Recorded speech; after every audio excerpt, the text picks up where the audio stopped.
Assalamualaikum warahmatullahi wabarakatuh. Sebelum belajar, marilah kita berdoa terlebih dahulu. Terima kasih. Di pertemuan kali ini, kita akan belajar bab 7, yaitu tentang surat pribadi dan surat dinas. Yang pertama yang akan kita pelajari adalah pengertian. Ada pengertian surat dinas, juga ada pengertian surat pribadi. Kira-kira apakah kalian sudah pernah membuat surat? Jika belum, mari kita belajar bersama sebelum kita membuat surat. Surat pribadi dengan surat dinas bedanya adalah perbedaannya. Kalau surat pribadi ini bersifat pribadi, orang per orang. Sedangkan surat dinas itu adalah hubungannya dengan kedinasan, bisa dengan kantor, bisa dengan sekolah, atau juga urusan yang lainnya. Intinya surat dinas ini lebih resmi daripada surat pribadi. Surat pribadi sendiri memiliki pengertian surat yang ditulis oleh perorangan untuk berkomunikasi. Misalnya, untuk menanyakan kabar teman yang sudah lama tidak bertemu. Bisa juga untuk menghubungi mungkin saudara yang rumahnya jauh dari rumah sehingga dia tidak bisa bertemu, sehingga dia harus menulis surat. Sedangkan surat dinas itu lebih berhubungan dengan urusan kedinasan. Misalnya, seseorang meminta izin kepada kepala desa untuk melaksanakan suatu kegiatan, maka seseorang itu harus membuat surat dinas. Surat dinas itu resmi dengan bahasa-bahasa yang baku, sedangkan surat pribadi bisa ditulis dengan bahasa sehari-hari. Kertasnya pun juga berbeda medianya. Misalkan kalau surat pribadi bisa ditulis dengan kertas bergambar, bisa kertas berwarna, atau juga kertas yang lain, bebas menggunakan kertas apapun. Sedangkan surat dinas itu bentuknya lebih resmi, jadi menggunakan kertas putih, bisa diketik atau ditulis tangan. Biasanya di dalam surat dinas itu ada kop suratnya. Kop surat adalah kepala surat, bisa juga terdapat nomor suratnya. Untuk pengertian singkatnya seperti itu. Kemudian ada ciri-ciri dari surat pribadi dan juga surat dinas. Ciri-ciri yang pertama dalam surat pribadi, mari kita lihat bersama.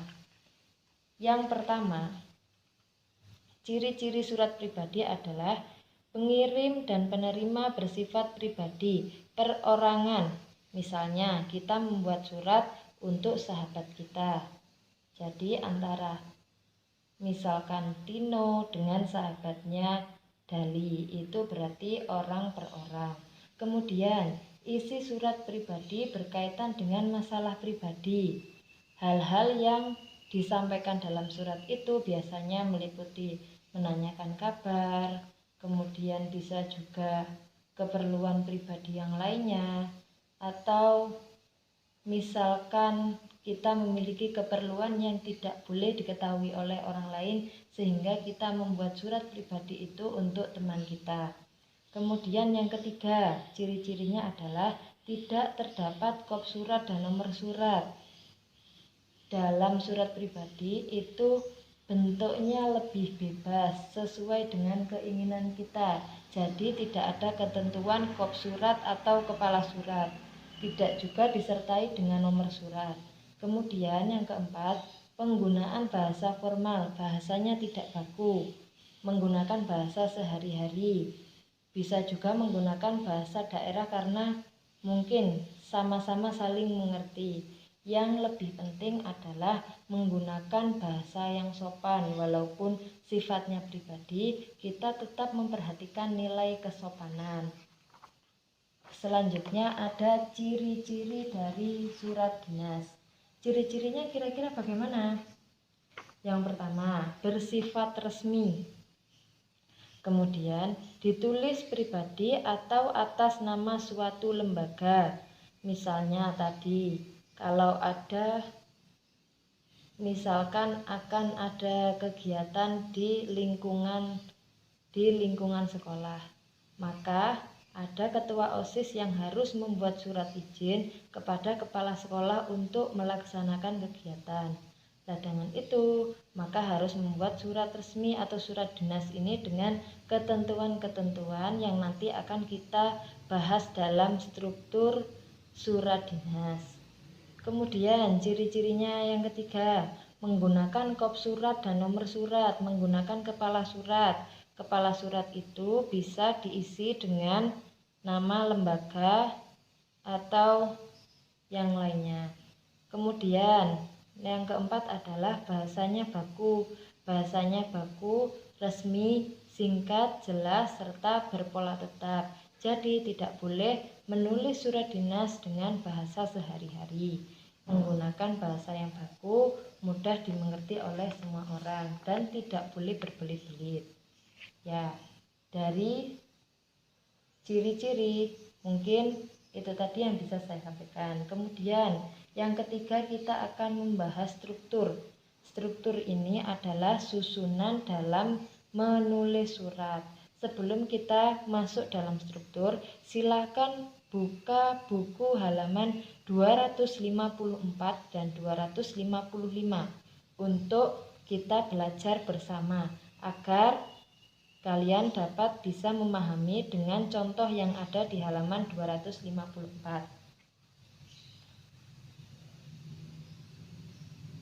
Yang pertama yang akan kita bahas adalah tentang struktur surat pribadi. Susunan atau struktur dalam surat pribadi itu ada 7. Yang pertama, ada alamat dan tanggal surat. Kemudian ada salam pembuka, ada kalimat pembuka paragraf, isi surat, penutup surat, salam akhir, nama dan tanda tangan. Kemudian pada struktur surat dinas itu ada 11 struktur atau susunan. Ada kepala surat, nomor surat, tanggal surat, lampiran, perihal, alamat surat, salam pembuka, isi surat, salam penutup, tanda tangan, pihak yang memperkuat, kemudian ada tangan penulis surat. Di sini contoh dari struktur itu bisa kalian lihat di buku paket halaman 254. Misalkan ada yang pertama struktur surat pribadi, ada alamat dan tanggal surat, kapan surat itu ditulis dan di mana alamat yang tertera. Kemudian ada salam pembuka, misalnya di sini salam kangen sahabatmu siapa. Misalkan ini contohnya ya. Kemudian ada kalimat pembuka paragraf. Apa kabar Aim? Ini adalah kalimat pembuka, bisa juga dengan kalimat yang lain sesuai dengan kepentingan penulis. Kemudian yang keempat ada isi surat. Isi surat berupa apa yang ingin kita sampaikan dalam surat yang kita tulis tadi. Bisa juga menanyakan kabar, menyampaikan kalau kita merindukan sahabat kita atau yang lainnya. Itu boleh ditulis di dalam isi. Intinya isi ini adalah kepentingan apa tujuan dari surat itu kita tulis. Kemudian setelah itu ada penutup surat. Penutup surat itu berupa kalimat penutup atau kalimat yang digunakan untuk mengakhiri surat kita tadi. Setelah ada penutup yaitu menggunakan salam akhir. Salam akhir bisa seperti ini, bisa juga dengan salam wassalamualaikum warahmatullahi wabarakatuh, itu juga bisa. Kemudian yang terakhir adalah nama dan tanda tangan pengirimnya. Pengirimnya siapa? Namanya ditulis kemudian ditandatangani di sebelah sini. Jelas ya. Kemudian kita akan membahas tentang struktur surat dinas. Surat dinas itu sederhananya seperti sebelum libur biasanya kalian akan mendapat surat edaran dari sekolah. Itu juga termasuk contoh surat dinas. Tapi di sini berbeda. Di sini contohnya adalah surat untuk meminta izin suatu lembaga untuk melaksanakan suatu kegiatan. Di sini ada contohnya, ada kop surat. Kop surat bisa diisi dengan nama lembaga. Misalnya Panitia Persami Klub Sains Biologi OSIS SMP Budi Luhur Jakarta Pusat. Setelah ada kop surat, kemudian yang kedua yaitu ada nomor surat yang tertera. Nomor misalkan 05-K-PKSB. Ini adalah nomor surat. Kemudian tanggal suratnya berada di sebelah kanan atas. Tanggal surat itu dibuat. Kemudian ada lampiran. Lampirannya berapa lembar. Perihalnya tentang apa? Ini tentang permohonan izin. Kemudian ada alamat yang dituju, misalnya kepada yang terhormat Kepala Kewarcap Jakarta Pusat di Jakarta. Setelah itu ada salam pembuka, misalnya seperti ini, dengan hormat bla bla bla. Kemudian ini ada isinya. Dalam isi surat itu ada paragraf pembuka, ada inti surat yang menunjukkan tujuan surat itu dibuat. Kemudian ada paragraf penutup seperti ini. Misalkan atas perhatian dan dikabulkannya permohonan ini, kami mengucapkan banyak terima kasih. Misalnya seperti itu.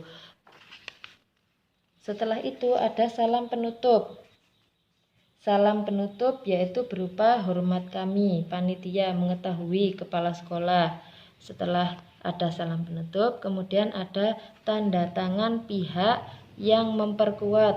Yang memperkuat siapa? Ya kepala sekolah ini kalau di sini, karena kepala sekolah adalah pihak yang paling berwenang dalam sekolah. Kemudian ada juga tanda tangan penulis surat. Di sini penulis suratnya adalah ketua panitia pelaksana kegiatannya, pelaksana persami.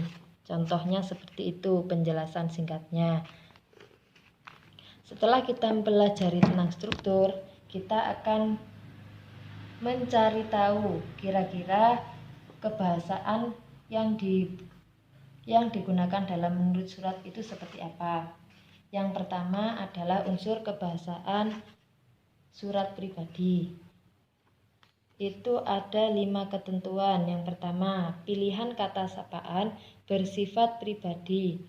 Kata emotif dan ekspresif menunjukkan perasaan kita, ekspresif. Kemudian, bahasa tidak formal tetapi santun, menggunakan bahasa sehari-hari, menggunakan bahasa apapun boleh, yang penting tetap memperhatikan kesopanan agar tidak menyinggung perasaan penerima surat.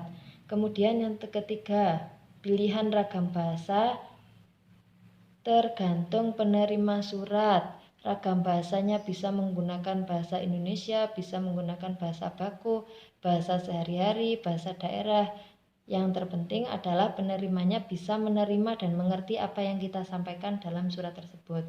Kemudian yang keempat, menggunakan sapaan seperti orang bercakap, seolah-olah kita berbicara kepada seseorang, seperti curhat. Curhat itu kan kalau biasanya lewat HP, tapi ini bentuknya surat. Bedanya hanya seperti itu. Kemudian menggunakan kata ganti, pertama untuk pengirim, kedua untuk penerima. Pertama itu bisa menggunakan aku, saya. Kata ganti kedua itu yaitu kamu, karena ini sifatnya adalah perorangan. Jadi kata ganti yang digunakan hanya 2 ini, hanya saya dan kamu. Karena apa? Karena komunikasinya hanya 2 arah, hanya 2 orang, 1 pengirim dan 1 penerima. Jadi penggunaan kata gantinya hanya 2 ini.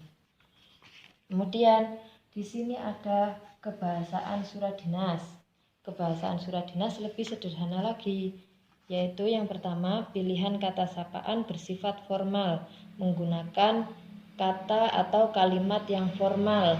Tidak boleh menggunakan bahasa sehari-hari karena sifatnya resmi dan dinas. Kemudian yang kedua, bahasa ragam baku.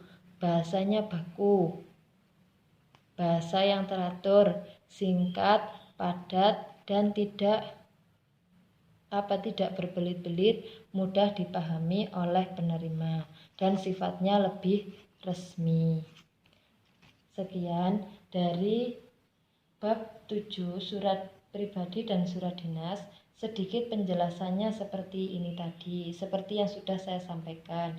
Bila ada yang kurang atau yang ingin ditanyakan, silahkan langsung WA pribadi ke saya boleh, atau silahkan bertanya di WA grup. Nanti pertanyaan-pertanyaan itu akan kita bahas bersama dengan teman sekelas. Atas perhatiannya, terima kasih. Semoga dengan belajar seperti ini bisa dipahami, dan pesan saya selalu jaga kesehatan di rumah, jaga kesopanan kalian, dan jangan lupa. Terima kasih.